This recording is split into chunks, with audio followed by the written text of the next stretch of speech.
Okay, and one more kind of dependency issue I want to talk about today is your security supply chain. And in fact, this doesn't just apply to your security supply chain. It can be any supply chain because, as we mentioned before, like your IT services or even your business processes are just as important in terms of their impact to security. But this one is specific to security, and unfortunately, we have a bit of a tick box mentality in security.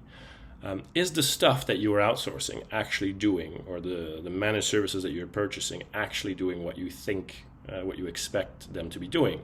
And I'll give you a great example. Once again, when I worked for a company whose name rhymes with Capita, I was in charge of a customer account. We delivered services for them. However, we actually delivered very few of those services ourselves. A lot of them were through a third party, and then they delivered the services to the customer. But it was my responsibility to make sure that they got those services, or rather that the customer was happy and that we made the money. So one day I was looking through the contract, and I found that we are supposed to be delivering SIEM services, Security Incident and Event Management. And I asked within my company what we were doing, what we were monitoring, how, what the correlation was, the reporting, the storage, the retention, who was doing it, all these things.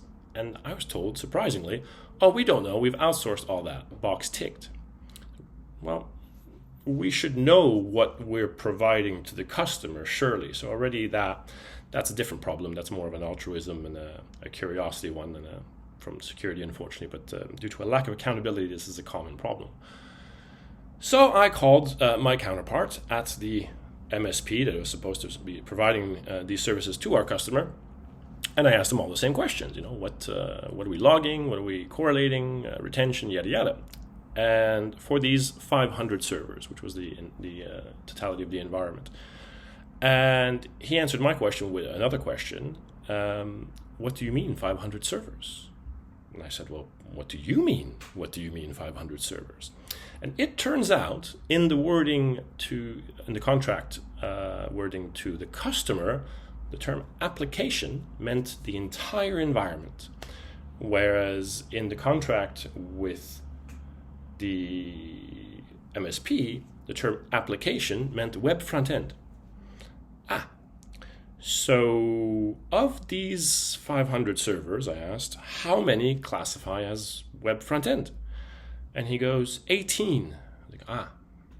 So we thought we were having, and the customer, more importantly, thought that we were having 500 systems monitored, but it was actually 18. Or was it? Because my next question, because I actually read the contract, I think our next episode will be on contract legal literacy. Let's do that.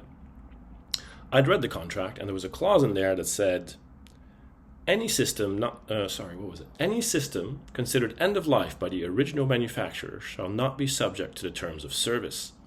And I knew that this environment was 2/3 legacy end of life. So I asked him, of these 18 servers, how many are end of life and therefore not subject to the terms of service? And he goes, 18. I'm like, so you're telling me that for the last 3.5 years, we've been paying you, and I believe it was £23,600 per month, so about £1 million, to monitor absolutely nothing. And he goes, yeah, that's the contract.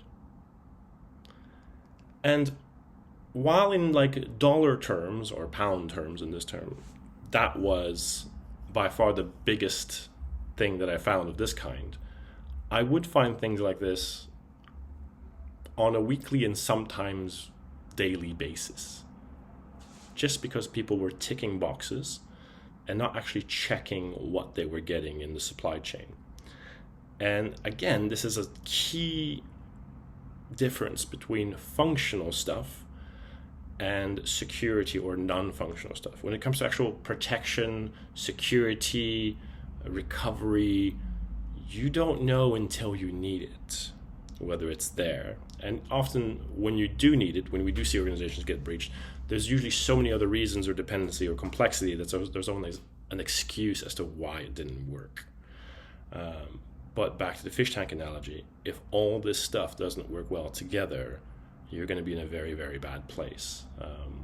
And I think this one in particular shows a real lack of accountability, because I was the first person to actually read the contracts in 10 years. And I don't know many security professionals, barring the very top CISOs, who actually bother reading, the delivery contracts, the assurance, and asking the right questions. So be careful out there.